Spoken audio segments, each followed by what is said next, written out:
March 23rd, 1945. 0642 hours. Rhine River, Germany. The Panther tank's turret exploded from the inside. No warning, no incoming artillery shell, no anti-tank rockets streaking across the morning sky. Just a spark on the rear deck, then fire, then hell. Flames shot 15 feet into the cold air. Black smoke rolled across the defensive line. The 54-ton machine became a crematorium in seconds. 5 men inside. None escaped. 300 meters away, Corporal Friedrich Adler watched through his binoculars. 28 years old, veteran of the Eastern Front. He'd seen tanks destroyed before countless times, but not like this. This was the 7th tank in 2 days. Each time the same pattern.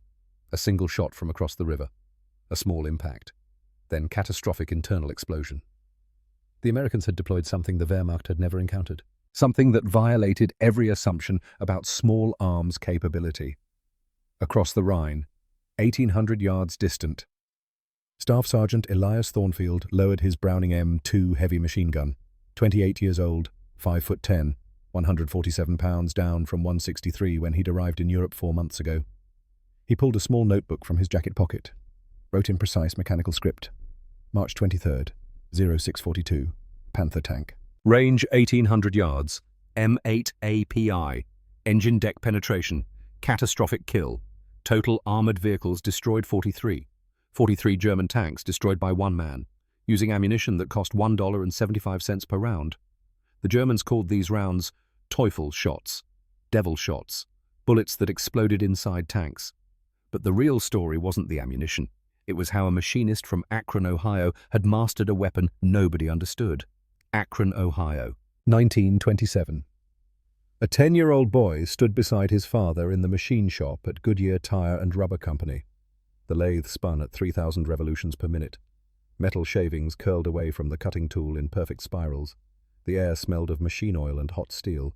Silas Thornfield placed his hand on his son's shoulder. Watch the dial, Elias. See those numbers? That's telling you the tolerance. Right now we're at 0.002 inches. 2,000ths. For this part we need 0.001. 1,000th. The boy squinted at the dial. What happens if you're wrong? His father turned off the lathe.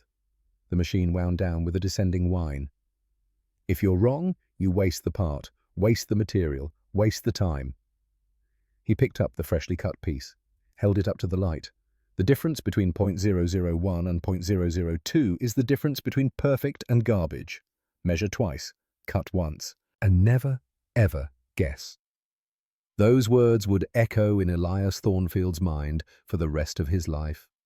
18 years later, they would help him kill 43 German tanks. By 1935, Elias Thornfield had become what his father dreamed of, a master machinist. Norfolk Naval Shipyard, Portsmouth, Virginia, building submarine drive shafts, components for destroyer engines. The tolerance for these parts wasn't measured in thousandths of an inch, it was measured in 10,000ths. 0.0001, the width of a human red blood cell. Elias could cut to that tolerance consistently, day after day. The lathe didn't lie, didn't make excuses. If the measurement was wrong, it was because the machinist was wrong. Personal responsibility. Absolute precision. No room for error. His supervisor once asked him how he maintained such consistency. Elias's answer was simple. I pretend every part I make is the one that will save my life someday. He had no idea how prophetic those words would become. December 7th, 1941. Pearl Harbor. Elias heard the news on the radio while working late in the shipyard. Japanese aircraft had attacked the Pacific Fleet. Thousands dead. Ships burning in the harbor. He set down his tools, walked outside into the cold Virginia night, stared at the submarines in dry dock, the destroyers being fitted with new engines, all of it suddenly meaningless.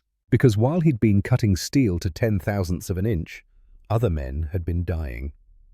3 days later, Elias Thornfield enlisted in the United States Army.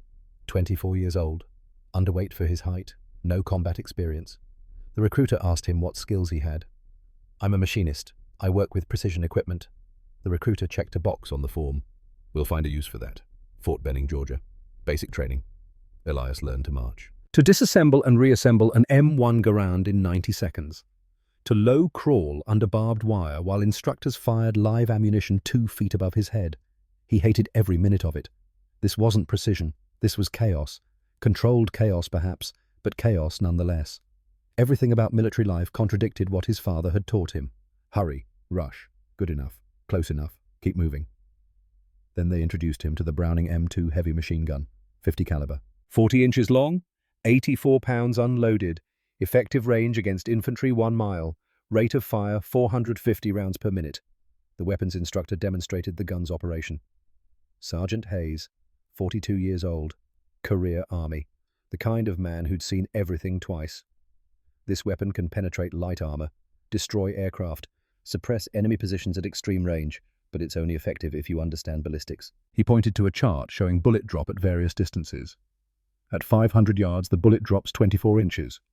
At 1,000 yards, it drops 72 inches. You need to compensate. Aim high. Account for wind. Calculate trajectory. For the first time since enlisting, Elias Thornfield smiled. This was mathematics. This was precision. This was something he understood. The lathe worked because you calculated the cutting depth, the feed rate, the rotational speed. The M2 worked because you calculated the bullet drop, the wind drift, the range. Same principles, different application. August 1944, Normandy, France. The 2nd Armoured Division landed 2 months after D-Day. Elias's unit was assigned to push inland. By November, they'd reached the Hurtgen Forest. 50 square miles of dense evergreen forest along the German-Belgian border. The Americans called it the meat grinder. The Germans called it the death factory. Both were accurate. The 28th Infantry Division went into the Hurtgen in early November. 10 days later, they came out with 6,184 casualties, 62% losses. The 9th Infantry Division replaced them. 2 weeks later, they'd suffered similar casualties, and everywhere German armor dominated. Panzermark 5 tanks, Panther tanks, all positioned at ranges between 600 and 800 yards, just beyond the effective range of American infantry weapons. Elias Thornfield watched this nightmare unfold from his position with the 2nd Armoured Division. His unit was supposed to provide fire support, but they couldn't protect anyone, not when German tanks could sit at 700 yards and destroy everything in front of them. December 3rd, 1944. Elias's unit occupied a small village 3 miles inside the German border. 27 men, 4 half-tracks, 2 M4 Sherman tanks. At 0630 hours, 3 German Panzer IV tanks appeared on the ridge to the east. 800 yards away, the American Shermans engaged immediately. But accuracy at 800 yards against moving targets in morning fog was poor. The German tanks didn't move. They didn't need to. They fired from hull-down positions, hidden behind the ridge, only the turrets visible. The first German shell hit the lead Sherman in the turret. The tank exploded. Ammunition cooked off. The turret flew 15 feet into the air, landed upside down 30 yards away. The second Sherman tried to maneuver. The second German shell caught it in the side armor. Flames consumed the vehicle in seconds. 17 Americans died in those 2 tanks. Elias sat behind his M2 Browning on a half-track, 800 yards from the enemy, close enough to see them through binoculars, too far to engage effectively with a machine gun. He could fire. The rounds would reach that distance. But hitting a target the size of a tank turret at 800 yards with iron sights while the enemy was hull down, statistically impossible. He watched the German tanks withdraw behind the ridge, unhurried, confident, untouchable. That night, Elias Thornfield sat in a frozen foxhole and thought about precision, about tolerances measured in 10,000ths of an inch, about how his M2 Browning could throw a 50 caliber bullet accurately to a mile. But accuracy meant nothing if you couldn't penetrate the target. There had to be another way. December 5th, 1944. Supply depot, 12 miles behind the front lines. Elias had volunteered to help transport ammunition. While loading crates onto a truck, he noticed something odd. A stack of ammunition boxes marked differently from the others. The standard boxes were stamped 50 caliber ball or 50 caliber armor piercing. These boxes were stamped M8API. Aircraft use only. Elias stopped, asked the supply sergeant about them. Sergeant Harlan Devereaux was 26 years old, an armourer before the war, thin face, sharp eyes, the kind of man who noticed details. Those M8 armour-piercing incendiary rounds, made for aircraft machine guns, P-38s, B-17s. They penetrate aircraft skin and then explode inside, set fuel tanks on fire. Elias set down the crate he'd been carrying. Explode? Devereaux nodded. Yeah. There's a small incendiary charge inside the bullet. When it penetrates something, friction ignites the charge. Burns at 3,000 degrees, hot enough to melt steel. Has anyone ever tried using these against tanks? Devereaux laughed. Against tanks? Why would you? These are for planes. Elias stared at the boxes, his machinist brain calculating. Aircraft skin was thin. Aluminum, maybe 3 millimeters thick. Tank armor was different. Steel. Thick, but not all armor was equal. Engine decks. Turret tops. Rear plates. Those were thinner. 20 to 30 millimeters. Still thick. But maybe thin enough. How many rounds do we have? Devereaux checked his inventory sheet. About 5,000 rounds sitting here since September. I'm supposed to ship them back stateside next month. What if they got lost before then? Devereaux looked up sharply, studied Elias for a long moment, then smiled. I can probably misplace 50 rounds, see if they work. Elias Thornfield returned to his unit with 50 rounds of M8 API ammunition hidden in his gear. December 7th, 1944. 2 years to the day after Pearl Harbor. He requested permission to conduct weapons maintenance at an abandoned German position half a mile from American lines. Brought his M2. His loader, Private First Class Nathaniel Corbett. And a destroyed German half-track that sat in a clearing. Victim of American artillery 3 weeks earlier. The half-track's armor was 10 millimeters thick. Elias loaded a belt with 5 M8 rounds, positioned the M2 at 200 yards, aimed at the half-track's side panel, and fired. The first round struck the armor with a sharp crack. Then came a second sound, smaller, muffled, an explosion from inside the half-track. Elias and Nate stared at each other. Neither spoke. They moved closer, examined the impact point. There was a small hole in the armor, 12.7 millimeters, 50 caliber. Around the hole, the metal was scorched black. Inside the half-track, they found the answer. The bullet had penetrated the armor completely. On the interior wall opposite the entry hole, there was a blast pattern, scorch marks, melted metal.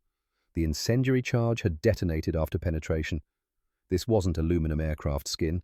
This was steel armor. And the M8 round had gone through it like it was paper. Elias's hands trembled as he examined the remaining rounds. His machinist brain started calculating. 10 millimeters of armor penetrated at 200 yards. What about 500 yards? What about the thinner armor on tank engine decks? What about turret rings where the metal had to be thin enough to allow rotation? This ammunition could kill tanks, not might. Could. And nobody knew about it because nobody had thought to try. Elias requested 200 rounds of M8 API from Captain Thaddeus Aldrich the next morning. The captain was 48 years old, career Army, a good officer, fair, competent, but conservative. Sergeant, those rounds cost $1.75 each. Standard ball ammunition costs 11 cents. That's a 16 to 1 cost difference. Request denied. Sir, I've tested them. They can penetrate German armor. Aldrich's jaw tightened.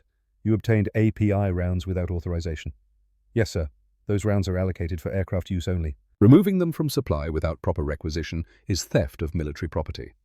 Yes, sir. But, sir, they work. Against light armor, they penetrate and explode inside the target. Might work is not a justification for violating supply protocols. Aldrich stood. If I find out you've obtained more API rounds without authorization, I'll have you court-martialed. Is that clear? Yes, sir. Elias saluted, left the captain's tent, stood outside in the December cold. Captain Aldrich was right about one thing. Elias wasn't a tactician. He was a machinist. And machinists knew something that tacticians sometimes forgot. The rule book was written by people who'd never operated the machinery. Sometimes you had to break the rules to make the machine work. Elias walked back to the supply depot, found Sergeant Devereaux organizing crates in the dim light. I need 500 rounds. Devereaux raised an eyebrow. Your CO approved that. My CO doesn't understand what we have here, but he will, after I show him what these rounds can do. Devereaux studied him for a moment. Then he started loading crates. 500 rounds of M8 API. Officially, this shipment got damaged in transport. He handed Elias the first crate. You better be right, Elias. I'm not wrong, because the mathematics says it will, and mathematics doesn't lie. December 9th, 1944, 05:47 hours. Elias Thornfield hadn't slept. He sat in his foxhole, 500 rounds of M8 API ammunition stacked beside him, and sketched diagrams in his notebook by flashlight. The same notebook where he'd recorded lathe measurements for 7 years. Now it contained something different. Armor penetration calculations. His loader, Nate Corbett, watched from across the foxhole. 22 years old, farm boy from Indiana. Good hands, quick learner. You really think this will work? Elias didn't look up from his calculations. The M8 round has a hardened steel penetrator core. Heat treated to Rockwell 62 hardness. The ballistic charts say it can penetrate 3/4 of an inch of armor at 500 yards. But tanks have thicker armor than that. Frontal armor, yes. A Panther has 80 millimeters up front, 3.1 inches. We can't touch that. Elias turned his notebook so Nate could see the diagram. A tank viewed from above, different sections marked with numbers. But look at the top, the engine deck. That's 20 millimeters, 0.79 inches. Well within the M8's penetration capability. He pointed to another section. Turret ring, the gap where the turret rotates, 15 to 20 millimeters. Another section. Rear armor, 30 millimeters on a Panzer IV, 1.2 inches, still penetrable at close range. Nate studied the diagram. So we can't kill a tank from the front. But from the sides, top or rear, we have a chance. If we aim precisely, if we calculate bullet drop correctly, if we account for wind and range. Nate was quiet. Then he smiled. You really are crazy. You know that. Probably. But normal doesn't win wars. 0-6-12 hours. The German counterattack came without warning. Artillery first. 88mm shells screaming overhead. Then machine gun fire. Then the deep mechanical growl of German tank engines. Elias grabbed his binoculars. Through the morning fog, he saw them. 3 tanks moving down the road from the east. Panzer IV medium tanks, 850 yards away. The American Sherman tanks were 3 miles back. Artillery support was engaged elsewhere. Anti-tank guns were positioned to cover a different approach. The infantry companies in the direct path of the German advance had nothing that could stop armor at this range. Nothing except Elias Thornfield and his M2 Browning. Elias loaded the first belt. His hands moved automatically. 7 years of machinist training, every motion precise. 4 M8 API rounds, 1 armor-piercing, 1 tracer. Repeat. Nate fed the belt into the gun. Range, 850 yards, maybe 900. Wind. Elias licked his finger, held it up, 5 miles per hour, left to right. The lead Panzer IV stopped at 800 yards. Hull down behind a low rise, only the turret visible. The turret rotated, targeting American infantry positions. Elias made his calculations. At 800 yards, the 50 caliber bullet would drop approximately 40 inches. Wind would push the bullet right. Maybe 6 inches of drift. The engine deck was on the rear of the tank, currently not visible. But tanks don't sit still forever. Elias waited. His finger rested on the trigger, not pulling, just touching. The Panzer's turret fired. The shell screamed over American positions. Impacted 200 yards behind the line. The tank began to rotate, searching for new targets. As it turned, the rear deck came into view. The engine compartment. The thinnest armor on the entire vehicle. Elias aimed 4 feet high, 6 inches left to compensate for wind drift, and fired. The Browning M2 bucked against his shoulder. 50 caliber rounds crossed 800 yards in less than 2 seconds. Elias fired in controlled bursts. 7 rounds. Pause. Observe. Adjust. Through the iron sights he saw impacts. Sparks on the tank's rear deck. Most rounds missed. Hit the ground. Ricocheted off heavy armor. But the 5th round hit something different. There was a spark, then a flash, then smoke. Black smoke pouring from the engine compartment. The smoke intensified. Flames appeared, small at first, then growing. The tank's engine was on fire. The hatches flew open. 5 men bailed out, scrambling, panicked. The flames reached the fuel tanks. The explosion was a deep, concussive thump that Elias felt in his chest from 800 yards away. Elias lowered the M2, stared at the burning Panzer. Nate was shouting something. Elias couldn't hear him over the ringing in his ears. He'd done it. He'd actually done it. The mathematics had worked. Elias opened his notebook with shaking hands, wrote in mechanical script. December 9th, 0614, Panzer IV, range 850 yards, M8 API, engine deck penetration. Catastrophic kill. Total armored vehicles destroyed 1. The other 2 German tanks withdrew. Within an hour, Captain Thaddeus Aldrich appeared at Elias's position. The captain stared at the burning Panzer in the distance, then at Elias, then at the M2. Sergeant, did you destroy that tank? Yes, sir. With your machine gun, using ammunition you obtained without authorization? Yes, sir. Aldrich walked toward the burning tank. Elias and Nate followed. 800 yards through frozen forest. They reached the tank. It was still burning, too hot to approach closely. But Aldrich didn't need to get close. He could see the entry hole from 30 yards away. Small, precise.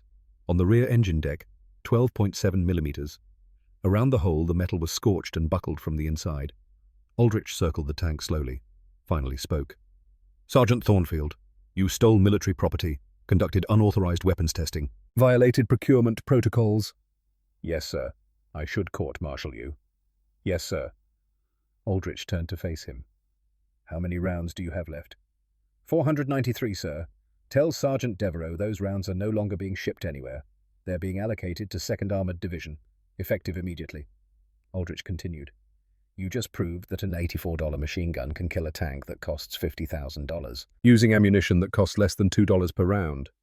He paused. I want you to document exactly what you did. Range, ammunition pattern, aim point, ballistic calculations, everything. Write it down like you're teaching someone who's never seen a machine gun before. Yes, sir. Good work, Sergeant.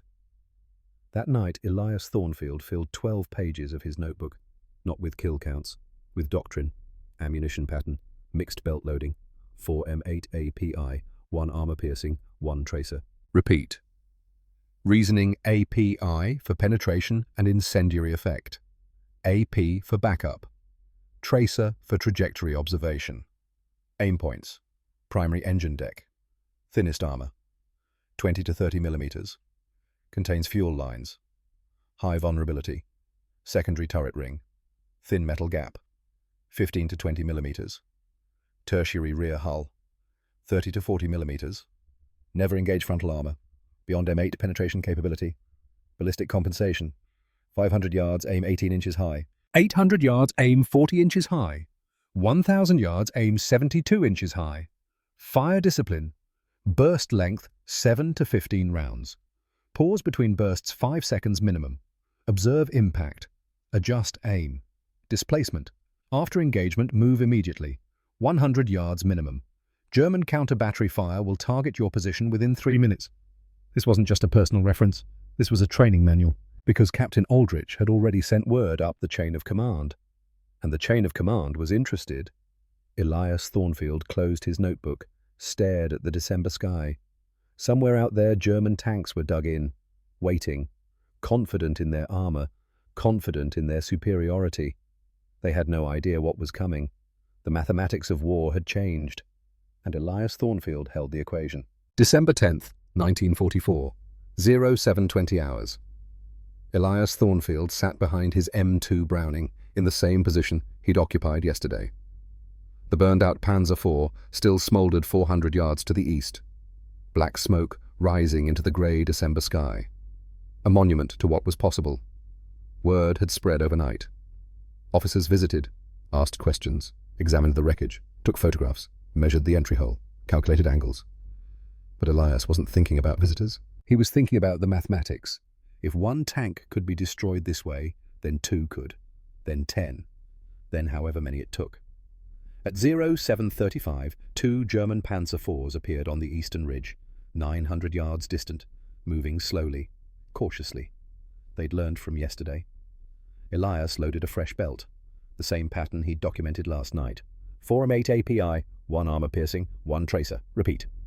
Nate fed the belt smoothly. No wasted motion. They'd already developed a rhythm. The lead Panzer stopped at 850 yards. Hull down. Turret scanning. Elias calculated. 40 inches high, 7 inches left for wind. Engine deck visible when the tank rotated. He waited.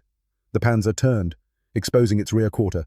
Elias fired. Burst of 8 rounds. The 4th round penetrated. Smoke. Fire. Explosion. The crew bailed out. 3 made it, 2 didn't. The 2nd Panzer tried to retreat, reversed at full speed. But reversing exposed the engine deck even more. A larger target. Easier shot. Elias adjusted. Fired again. Penetration on the 2nd burst. Same result. Smoke. Fire. Catastrophic kill. 2 tanks in 4 minutes.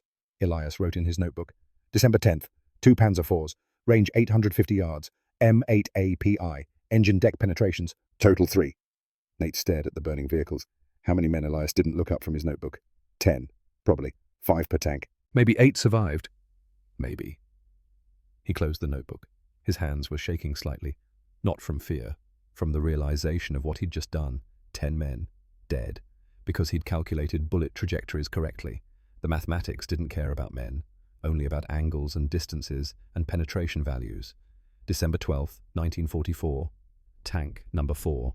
A German half-track appeared at 600 yards. Easier target, thinner armor. Elias engaged immediately. The M8 rounds punched through the vehicle's side like it wasn't there. Fire erupted, men scrambled out. But this time Elias was using an 8 power scope, borrowed from a sniper, mounted temporarily to observe his impacts more clearly. Through the scope he saw them, not targets, not silhouettes. Men, individual human beings. One of them couldn't have been older than 19. Blonde hair, pale skin, eyes wide with terror as flames consumed the vehicle behind him. The boy ran, stumbled, got up, kept running.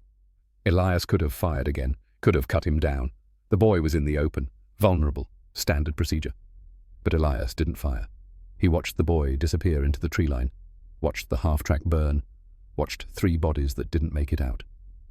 That night, Elias dreamed about the blonde boy, dreamed he was running, on fire, screaming, dreamed that Elias was the one who'd set him ablaze.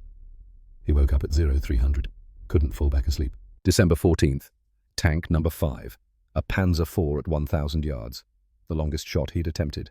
72 inches of bullet drop, 12 inches of wind drift. It took 3 bursts, 22 rounds, but the 5th round of the 3rd burst found the engine deck. The tank burned.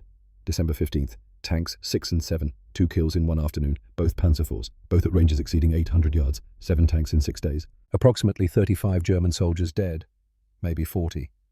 The mathematics was imprecise because not all crew members died in every kill. Some escaped, some burned. Elias had stopped trying to count individual deaths. He counted tanks, vehicles, machines, because machines were easier than men. December 15th, 1944, 1600 hours. A delegation arrived from 2nd Armoured Division headquarters. 2 majors, a colonel, 3 master sergeants.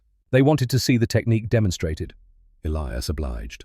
A destroyed German half-track served as target, 600 yards away. He loaded a 20-round belt, explained his aim point selection, engine compartment, calculated bullet drop, 24 inches at this range, compensated for wind, 4 miles per hour, 4 inches of drift, fired a 7-round burst. The 3rd round penetrated the half-track's armor. The observers saw the flash, the incendiary charge detonating inside the vehicle. Colonel Patterson spoke. 52 years old, West Point, 3rd Generation Army, Sergeant Thornfield. How many enemy vehicles have you destroyed? 7 confirmed, sir.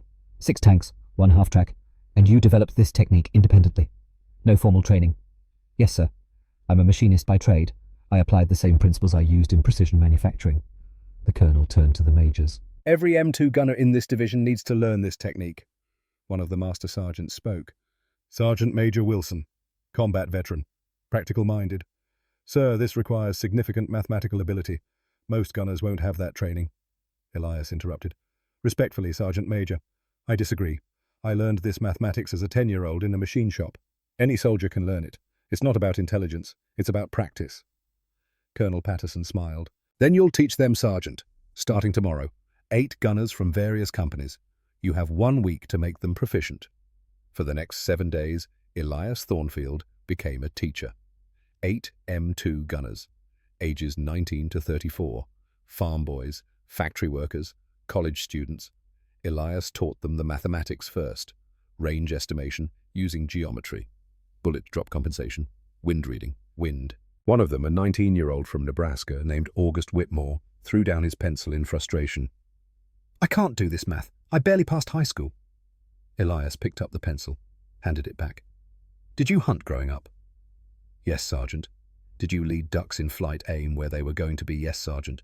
That's ballistic calculation. You already know how to do this. You just never called it mathematics. This isn't college calculus. This is the same thinking you used every time you fired a shotgun at a moving target. I'm just teaching you to be more precise about it. By day 7, all 8 gunners could hit a stationary target at 600 yards. 6 out of 8 could do it at 800 yards. 3 could do it at 1,000. Elias's doctrine was spreading. December 23rd, 1944. 2 weeks since the first tank kill. Elias had destroyed 9 enemy vehicles. His students had destroyed 3 more. 12 German armored vehicles eliminated by machine gun fire. A captured German intelligence report reached Elias's unit. Translated by Division Intelligence, American forces demonstrate enhanced anti-armor capability. Multiple incidents of armored vehicle destruction by small-caliber fire at extended ranges. Estimate 3 to 4 specialized anti-tank teams operating with new ammunition type. Recommend increased vigilance and maximum standoff distances. Elias read the report and smiled. 3 to 4 teams? The Germans thought multiple units were responsible. They didn't realize it was one man who'd taught 8 others. 8 who would teach 80. The mathematics of force multiplication. December 27th. Tank number 10, January 3rd, 1945. Tank number 12, January 8th. Tank number 13. The kills blurred together. Each one followed the same pattern. Calculation, compensation, fire, penetration, explosion, death. Elias kept meticulous records. Range, wind, temperature, humidity, bullet drop, rounds expended, time of day, every variable that might affect the shot. His notebook filled with data, cold, precise, mathematical. But his body was changing. January 14th, 1945. Tank number 15. Elias destroyed 4 vehicles in one day. Personal record, 2 Panzer IVs, 2 half-tracks. All at ranges exceeding 700 yards. That night, he stepped on a scale in the medical tent. 151 pounds, down 12 pounds from his arrival weight. He hadn't noticed, hadn't cared. Food was fuel, sleep was maintenance. Everything else was secondary to the mission. His hands had developed a constant slight tremor, not enough to affect his shooting, not yet, but visible when he tried to write in his notebook. He slept 4 hours that night, dreamed about burning tanks, about men screaming, about blonde boys running through fire, woke up at 0200, couldn't fall back asleep. January 31st, 1945. 22 tanks destroyed. Elias sat in his foxhole and did mathematics. 22 tanks, 5 crew members average, 110 men, dead, directly attributable to his actions. Some had escaped, maybe 20, maybe 30, so the actual death count was probably 80, maybe 90. 80 human beings who would never go home, never see their families, never grow old. Because Elias Thornfield could calculate bullet trajectories to within 2 inches at 800 yards. He stared at his hands. They were shaking worse now, not just a slight tremor, a visible shake. Nate noticed. "You need to see the medic." "I'm fine." "You're not fine. You've lost weight. You don't sleep. Your hands shake." "I said I'm fine." But he wasn't fine. He knew it. Nate knew it. The mathematics of human endurance said he was approaching his limit. February 5th, 1945. Tank number 24. February 9th. Tank number 26. February 12th. Tank number 27. The Wehrmacht had started calling the M8 API rounds Teufel shots, devil shots, ammunition that killed from the inside, bullets that exploded in the darkness.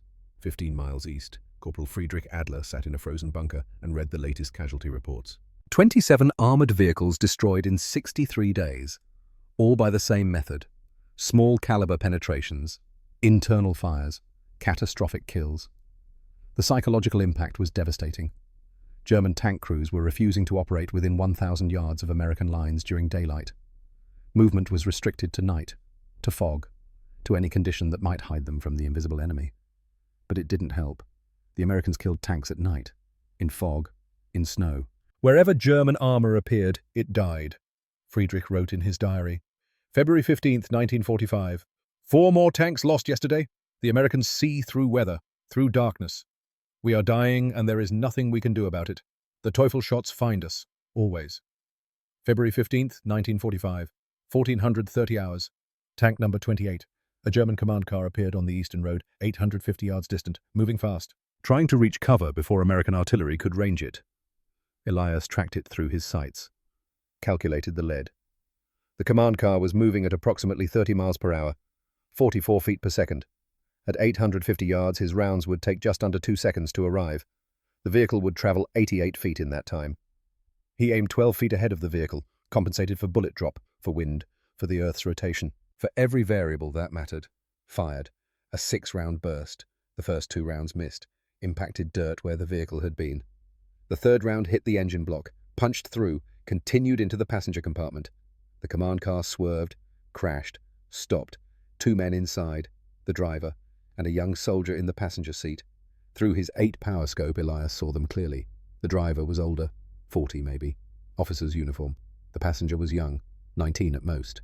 Blonde hair, wide eyes, terrified. The same blonde boy from the half-track, or maybe a different boy. They all looked the same through the scope. Young, terrified, human.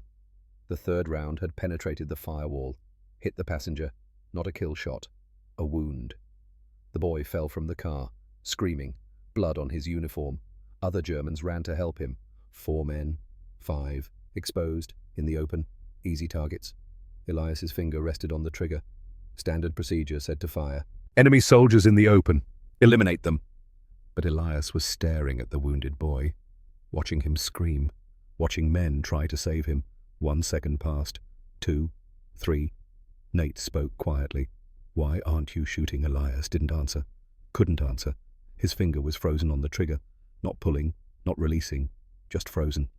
The Germans loaded the wounded boy into a half-track, drove away. The officer went with them. 5 men escaped because Elias Thornfield didn't pull the trigger. Nate asked again. Why didn't you shoot? Elias lowered the M2. His hands were shaking badly now. Because he's 19 years old, and I'm the one who shot him. And that's enough. That night, Elias tried to write in his notebook, but his hands were shaking too much to form clear letters. Nate had to write for him. February 15th. Command car. Range 850 yards. M8API. Engine penetration. Passenger wounded. Did not engage follow-up targets. Tank number 28. 1 shot I wish I'd missed.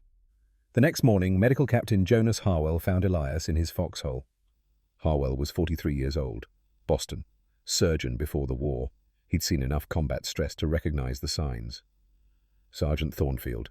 You need to come off the line. I'm fine, sir. You're not fine. You've lost 16 pounds. You sleep 2 hours a night when you sleep at all. Your hands shake constantly. You're burning out. I'm still effective. You won't be if you collapse. Or if exhaustion makes you miss. Or if you're too slow and a German tank kills a platoon because you weren't sharp enough. Elias met the doctor's eyes. Sir, with respect, every tank I kill saves approximately 15 American lives. That's not theory. That's documented data from Division Intelligence. If I can keep operating, I save lives. And if you collapse, then I fail. But I'd rather fail trying than sit in the rear knowing I could have helped. Harwell studied him for a long moment. You understand you're not going to survive this war if you keep pushing like this? Not the way you're going. Elias looked at the notebook in his lap. 28 entries, 28 calculations, 28 kills. The war is almost over, sir. Germany's collapsing. Few more weeks. I can rest then, if you make it that long. I will, sir. Harwell sighed. Fine. But you're getting daily medical checks, and if I see you getting worse, you're done. No arguments. Understood, sir. February 16th through March 20th, 1945. 33 days. 8 more tanks destroyed. Tanks 29 through 36, but each kill took longer, required more rounds, more time, more effort. Elias's weight dropped to 147 pounds, 16 pounds below his arrival weight. His uniforms hung loose. His face was gaunt, dark circles under his eyes. Sleep came in 90-minute increments, never longer, always interrupted by dreams, burning tanks. Screaming men, blonde boys running through fire. His hands shook constantly now, even when he wasn't shooting, even when he was sitting still, a visible tremor that made writing impossible. The 8 power scope helped, let him see impacts more clearly, make faster corrections, but it also let him see the men inside the tanks more clearly, see their faces, their fear, their deaths. Tank 31, a Panzer IV at 900 yards. Elias saw the commander through the scope, standing in the turret, scanning for targets. 40 years old, maybe. Grey hair, experienced. Elias fired. The round hit the turret ring, penetrated. The commander fell, disappeared inside. The tank burned. Tank 34, a half-track. The crew bailed out before the fire reached the fuel tank. Elias watched them run, counted them. 6 men, all escaped. He didn't fire on them. Didn't try to kill men who'd already abandoned their vehicle. Standard procedure said to engage. But Elias had stopped following standard procedure. He was killing machines now, not men. Because if he thought about the men, he couldn't pull the trigger. Tank 36, March 20th. A Panzer IV at 1,000 yards. Twilight. Difficult conditions. Poor visibility. It took Elias 6 bursts, 43 rounds, to achieve 1 penetration. Normally it took 1 or 2 bursts. 10 to 15 rounds. Nate helped him back to the foxhole that night. Elias could barely walk. Exhaustion, dehydration, malnutrition, combat stress. Tomorrow, Rhine crossing. Operation Plunder. Largest operation since D-Day. Elias sat in the darkness and stared at his notebook. 36 tanks, 180 confirmed deaths, probably closer to 200. 200 men who died because he could calculate angles. His hands were shaking so badly he couldn't hold the notebook steady. Nate took it, opened to a blank page. "What do you want me to write?" Elias closed his eyes. March 20th, 1945. Eve of Rhine crossing. 36 tanks destroyed. Approximately 200 men dead. Tomorrow we cross the river. Tomorrow it ends. Nate wrote it down, then looked at Elias. "You really think tomorrow ends it?" Elias opened his eyes, stared into the darkness. "It has to, because I don't have anything left after tomorrow." 1,000 yards to the east, Friedrich Adler sat in a different bunker and wrote in his own diary. March 20th, 1945. 36 tanks lost to the Teufel shots. We have orders to defend the Rhine at all costs. Every tank, every gun, every man. The Americans cross tomorrow, and we will all die trying to stop them. He closed his diary, checked his rifle, loaded fresh magazines. Tomorrow the devil comes across the river, and we will see if courage can stop mathematics. 2 men, 2 notebooks, 2 different languages. Both knew tomorrow would be the end. Neither knew they would meet again. 22 years later, in a veterans hall in Cleveland, both carrying the same weight, the same mathematics, the same cost. But that was still to come. Tomorrow was the Rhine. Tomorrow was Operation Plunder. Tomorrow Elias Thornfield would kill 7 more tanks and lose the last piece of his humanity in the process. March 21st, 1945. 05:45 hours. Rhine River, Germany. The landing craft cut through dark water. 38 men packed inside. Steel hull, no windows, no visibility. Just the sound of the engine and the smell of diesel fuel and fear. Elias Thornfield sat near the front. M2 Browning disassembled across his lap. 84 pounds of weapon. He weighed 147 pounds, 39 pounds less than when he'd arrived in Europe. The artillery bombardment started at 05:30. Thousands of guns firing simultaneously. The largest concentrated firepower since D-Day. The sound was physical. A pressure wave that compressed the chest, made breathing difficult. The landing craft shook with each impact. Water sloshed over the sides. Cold. February melt mixed with morning rain. Nate Corbett sat across from Elias, loading ammunition belts, 4M8 API, 1 armor piercing, 1 tracer, repeat. The pattern they'd used for 103 days. "You ready?" Elias didn't answer. Couldn't answer. His hands were shaking so badly he could barely hold the weapon. He focused on breathing, on keeping his vision clear, on not thinking about what was coming. 0600 hours. The landing craft hit the eastern shore. The ramp dropped. Men poured out into waist-deep water. Machine gun fire cut through the morning air. Artillery shells impacted. Explosions, smoke, chaos. Elias waded through the water, reached the shore, found cover behind a destroyed bunker. Nate was right behind him. They set up the M2, fed the ammunition belt. The movements were automatic now, muscle memory replacing thought. Through the smoke, Elias saw them. German armor. Panthers and Panzer IVs dug in along the ridge. Hull down positions, firing at American forces crossing the river. He counted them. 18 tanks visible, probably more behind the ridge. All positioned between 800 and 1,200 yards. Perfect range for the M2. Perfect killing distance. 0647 hours. Tank number 37. A Panther at 1,000 yards. Elias calculated. 72 inches bullet drop. Wind 10 miles per hour right to left. 14 inches drift. Target engine deck. He aimed. His hands were shaking. The sight picture wavered. He braced the weapon against his shoulder, used his body weight to stabilize it, fired. The first burst missed entirely. Rounds impacted 20 yards left of the target. Elias adjusted, fired again. The 4th round of the second burst penetrated. Smoke appeared, then fire. The Panther's crew bailed out. Too late. Ammunition cooked off. The explosion killed 3 of them. Elias lowered the M2, vomited. Nate grabbed his shoulder. "You okay?" Elias wiped his mouth, loaded a fresh belt. "I'm fine. Next target, 0715 hours. Tank number 38. A Panzer IV at 900 yards. Elias's vision was blurring. Exhaustion, dehydration. Too many days without proper rest. He aimed, fired, missed, adjusted, Fired again. Missed. Third burst. Penetration. The Panzer burned. But it had taken him 3 bursts. Normally it took 1, maybe 2. He was failing. Breaking down. Piece by piece. Calculation by calculation. 0830 hours. Tank number 39. Another Panther. 1100 yards. Elias could barely see through the smoke. His hands were shaking so badly that Nate had to help him aim. "Hold it steady. I'll guide you." Nate pointed. "There. 2 feet right. Up 4 feet." Elias fired. The 5th round hit. Engine penetration. Fire. Explosion. 3 tanks in 2 hours. Day 1 of the Rhine crossing. Elias sat behind his gun and stared at nothing. His mind was empty. No thoughts, no feelings, just mechanical function. Aim, fire, kill, repeat. Nate wrote in the notebook because Elias couldn't hold a pen. March 21st. 3 tanks. Range 900 to 1100 yards. M8 API. Engine deck penetrations total 39. That night, Medical Captain Harwell found Elias in a hastily dug foxhole. The captain took one look and shook his head. "You need evacuation." "No, Sergeant, that's not a request. You can barely stand. Your hands shake constantly. You vomited twice during combat. You're done." Elias met his eyes. "Sir." "1 more day. Then I'm done. I promise."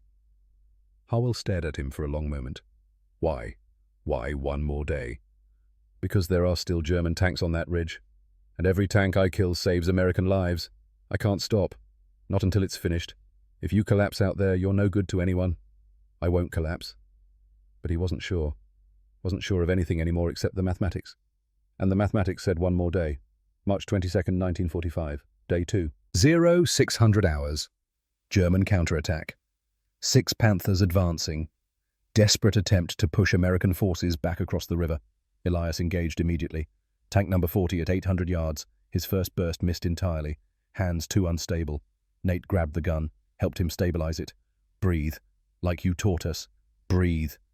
Elias closed his eyes, forced his breathing to slow. In, out, opened his eyes, aimed again, fired. The 3rd round penetrated. The Panther stopped. Smoke. Fire. Crew evacuation. 0620. Tank 41. A Panzer IV at 900 yards.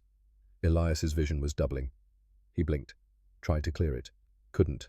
Aimed at both images, fired at the space between them. Somehow, the round hit. Engine fire. Kill. 0700. Tank 42. A half-track at 600 yards. Should have been an easy shot. Took Elias 4 bursts. 28 rounds. His hands were shaking so badly the gun barrel was moving in visible arcs. But the mathematics still worked. The 23rd round penetrated. The half-track exploded. 3 more kills. 6 total for the crossing. 42 tanks destroyed in 105 days. Elias sat in the foxhole and felt absolutely nothing. No pride, no guilt, no fear. Just emptiness. A hollow space where emotions used to be. Nate tried to make him eat. Tried to make him drink water. Elias went through the motions. Swallowed. Drank. But he couldn't taste anything. Couldn't feel anything. The war had taken something from him. Something he couldn't name. Something he would never get back. March 23rd, 1945. 0642 hours. Morning mist hung over the Rhine. The 3rd day of the crossing. German resistance was collapsing. Their final defensive line breaking. But they still had armor. Still had tanks. Still had the capacity to kill. Elias sat behind his M2. 147 pounds. Hands shaking constantly. Vision occasionally doubling. But his mind still worked. Still calculated. Still ran the numbers. At 0638 movement on the eastern ridge, 1 final German Panther tank emerging from the smoke, 1,800 yards away, the longest range Elias had ever attempted. Nate saw it too. "That's too far." Elias didn't respond. He was already calculating. 1,800 yards, 78 inches of bullet drop, wind 12 miles per hour left to right, 16 inches of drift. The Panther's engine deck was visible, 20 millimeters of armor, 0.79 inches. The M8 round could penetrate 3/4 of an inch at 1,000 yards. At 1,800 yards, penetration capability dropped significantly. Maybe 0.6 inches, maybe 0.5.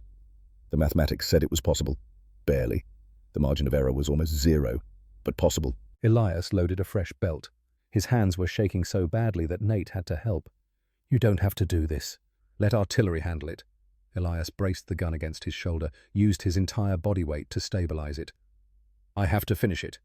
He aimed, compensated high, compensated left. His vision wavered, doubled.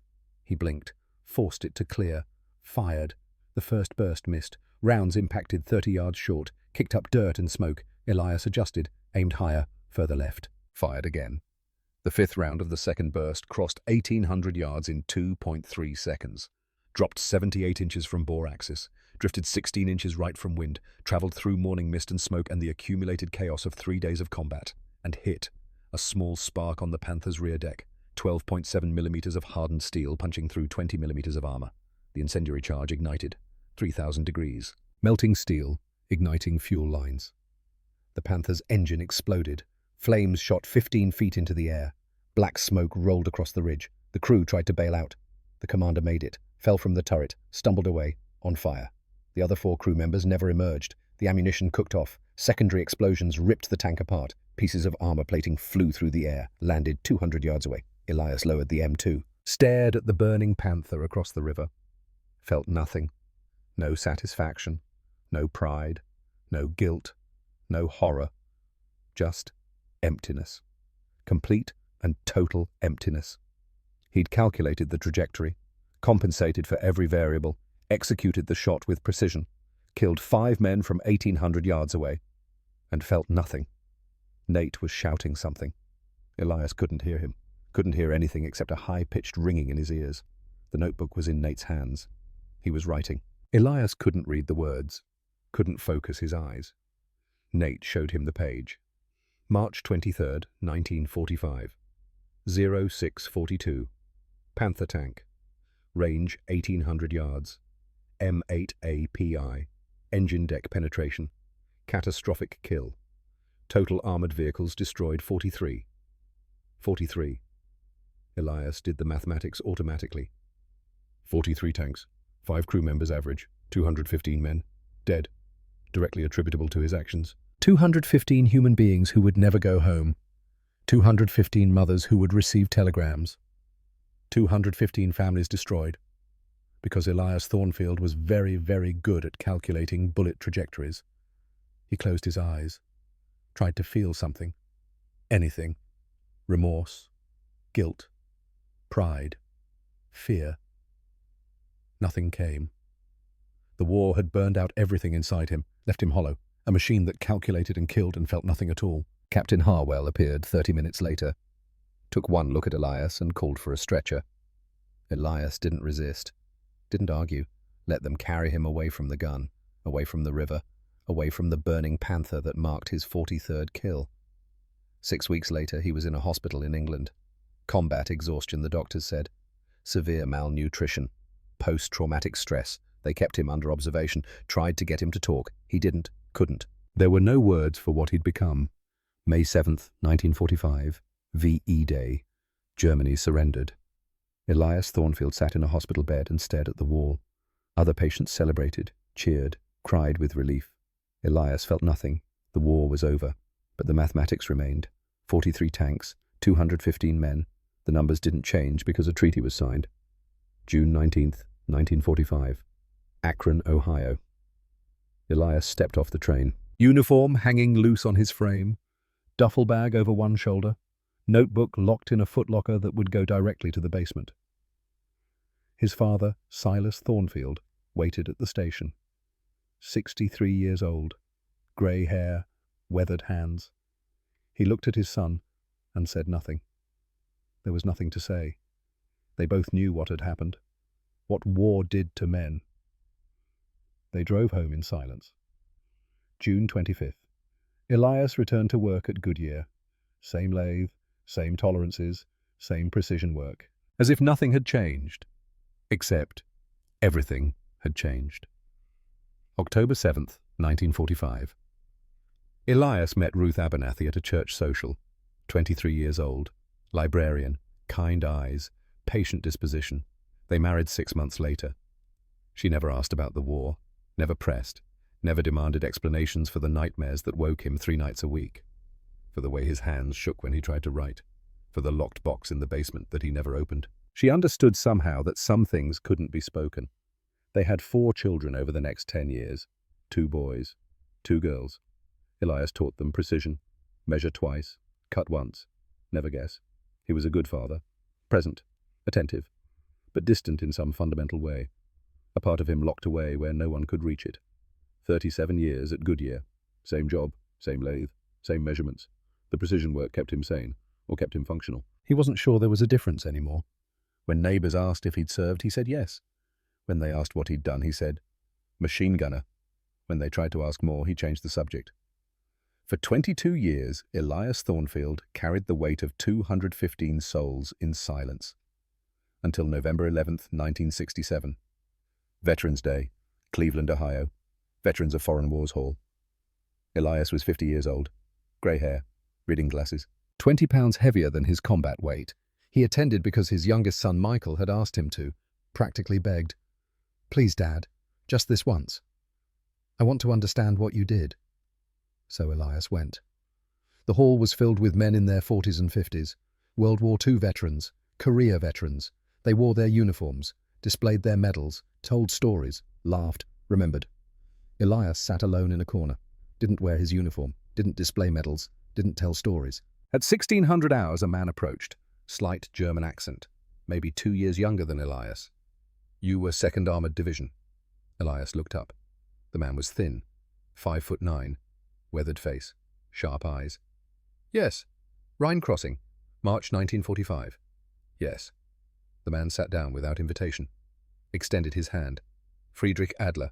I was corporal, 6th Panzer Division, defensive positions east of Remagen. Elias stared at the hand, then shook it.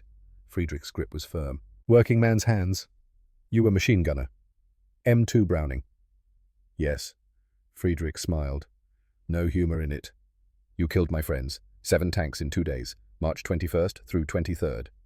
I watched them burn. Silence stretched between them. Other veterans laughed nearby, told stories about Normandy, about Bastogne, about the good times, the victories. Elias and Friedrich sat in their own bubble of silence. I saw the records after war, all destroyed by one gunner, 43 tanks, 105 days. You... Elias nodded slowly. Friedrich's face went pale. 215 men. Maybe more. You counted. I'm a machinist. I count everything. Exactly 215. How did you kill tanks with machine gun bullets? M8 armor-piercing incendiary rounds, made for aircraft, designed to penetrate aluminum skin and explode inside. I used them on thin tank armor, engine decks, turret rings, rear plates. Friedrich leaned back in his chair. We called them Teufel shots. Devil bullets that exploded inside our tanks. The psychological impact was worse than the tanks lost. Our men refused to fight in daylight, refused to operate within 1,000 yards of American lines. The fear destroyed us more than the ammunition. I didn't know. Of course you didn't. You were across the river, calculating trajectories. We were in the tanks, dying. More silence. Friedrich stared at his hands. I hated you for years. The Phantom Killer. The Devil Shooter. I survived the war. Came to America in 1951. Started over in Cleveland. Got married. Had children. Built a life. But I still dreamed about those tanks. About the explosions. About watching my friends burn. Elias spoke quietly. I still dream about them too. Friedrich looked up sharply. You do. Every night. For 22 years. I see the tanks burning, hear the screaming, see the faces through my scope. 19-year-old boys, 40-year-old veterans. All of them dying because I could calculate bullet drop to within 2 inches at 800 yards. Friedrich studied him for a long moment. You carry guilt. Yes. Even though you were following orders, fighting a war, doing your duty. Guilt doesn't care about duty. 215 men are dead because of me. That they were enemy soldiers doesn't make killing them noble, just necessary. Necessary and noble are different things. Friedrich nodded slowly. I killed Americans too. Following my orders, doing my duty. How many I don't know. I didn't keep a notebook like you, but enough. Too many. They sat in silence. 2 old men. Different sides of the same war. Same burden. Friedrich finally spoke. I thought meeting you would make me hate you more, or maybe give me closure. But instead I see you carry the same weight I carry, the same mathematics of death, the same cost. Mathematics doesn't care which side you are on, only about the numbers. No, it doesn't. Friedrich stood, extended his hand again. I cannot forgive what you did. Your precision killed my friends. But I understand now you had no choice. Same as me. War made us both into killers. Maybe we don't have to carry that alone. Elias stood, shook Friedrich's hand, held it for 30 seconds. Neither spoke. Neither needed to. When they released, Friedrich wrote a phone number on a napkin.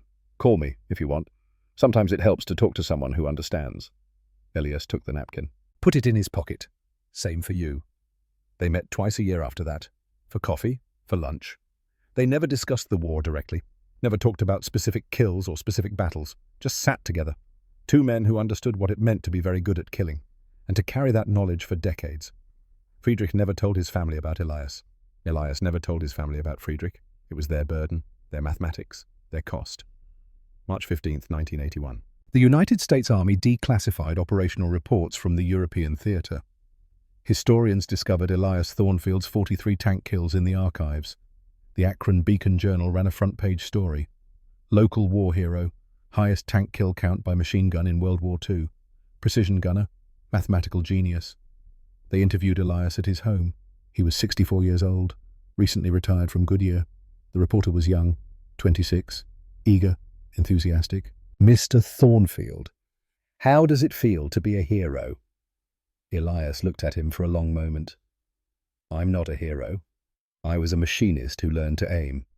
Many men did extraordinary things in that war. I survived to talk about it. The real heroes didn't come home. But you saved countless American lives. Your technique revolutionized anti-tank tactics. I ended 215 lives, German lives. That they were enemy soldiers doesn't make killing them noble. It makes it necessary. Necessary and noble are different things. The reporter tried to press further. Elias stood up. This interview is over. He refused all subsequent interview requests, refused to attend military ceremonies, refused to accept recognition. The notebook stayed locked in the basement. May 14th, 1997. Elias Thornfield died at home, 80 years old, heart failure, peaceful, surrounded by family. Ruth held his hand. The children were there, the grandchildren. He looked at each of them, smiled slightly. Measure twice, cut once. Never forget the cost. Those were his last words. The obituary in the Akron newspaper mentioned his military service in one paragraph. The rest focused on his 40 years at Goodyear, his children, his grandchildren, his quiet life. That's how he would have wanted it. August 9th, 1997. Michael Thornfield cleaned out his father's basement, found the locked footlocker, broke it open. Inside was a notebook, leather-bound, worn, filled with precise mechanical script. He opened it to the first page. December 9th, 1944. Panzer IV, range 850 yards, M8 API. Engine deck penetration. Catastrophic kill. Total armored vehicles destroyed 1. Michael turned pages. 43 entries, 43 calculations, 43 kills. The final page was dated March 23rd, 1945. Panther tank, range 1800 yards, M8 API. Engine deck penetration. Catastrophic kill. Total armored vehicles destroyed 43. Total confirmed deaths 215 souls. God forgive me. Below that, written in different handwriting, Shakier added years later, he never did. Michael donated the notebook to the Army Ordnance Museum at Aberdeen Proving Ground in 1998. Historians verified the kills, cross-referenced with Wehrmacht records, German after-action reports, American unit histories. All 43 tanks confirmed. All dates, all ranges, all methods. The technique Elias had developed was already being taught in modern military training. The M8 API had evolved into the M20 API, still standard issue in NATO forces, still using the same principles. Penetration, incendiary effect, precision targeting. Elias Thornfield had changed the mathematics of warfare, and the changes were permanent. September 22nd, 2003. Friedrich Adler died in Cleveland. 86 years old. Pneumonia. His will contained a letter addressed to the Thornfield family. His daughter delivered it. Ruth opened it, read it aloud to the assembled children and grandchildren. To the family of Elias Thornfield. I was Corporal Friedrich Adler, 6th Panzer Division. Your father killed many of my friends during the war.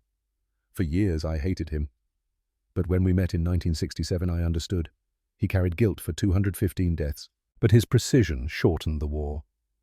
Every day the war ended earlier, saved thousands of lives. maybe tens of thousands. The mathematics work both ways. Your father killed 215, but maybe he saved 10,000. He was a good man, forced to be a precise killer. Remember him as a good man. The killing was war's fault, not his. Friedrich Adler.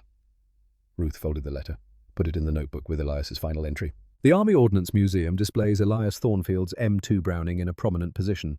The placard reads, Browning M2 Heavy Machine Gun, used by Staff Sergeant Elias Thornfield, 2nd Armoured Division, 1944 to 1945.